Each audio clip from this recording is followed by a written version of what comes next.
Thanks for watching Four Color Commentary. I'm Mark Allen, and I'm back with another installment of graphic storytelling.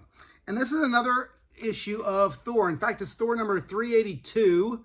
My last one was Thor 381, my last graphic storytelling installation.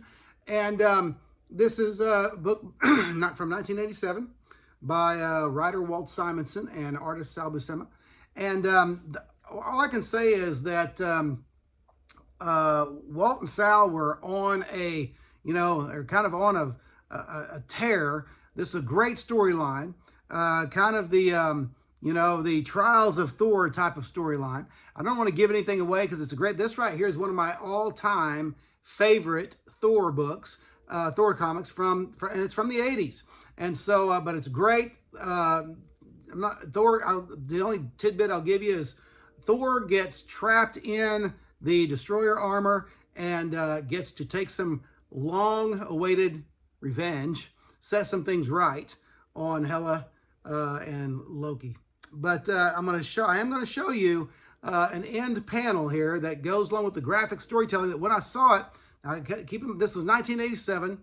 I was 19 years old. I'd already been reading comics for over a decade. So, I had, at that point, as many comic readers think at that young age, I'd seen it all, But what I saw made me just kind of wince and like, ow, ooh, that would hurt, And it's Thor just getting some kind of low-key revenge after having a conversation with Loki about everything that had gone on. So basically, Thor is back to normal. He's back in his armor, his 80s revamp armor. But, he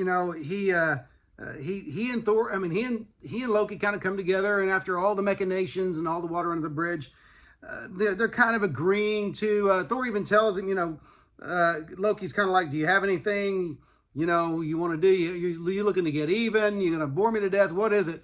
And Thor's like, no. In fact, he says, nay, my stepbrother, I intend to depart this cheerless place. But I would leave a little something behind, a memento of my sojourn to hell. And then he does this. And I remember when I first saw that, and it's partly the slightly askew angle of Loki's arm, right at the elbow. It's the sound effect, by the letterer, and just the look on Loki's face, and the calm, collected look on Thor's face, and then the aftermath of Loki's arm.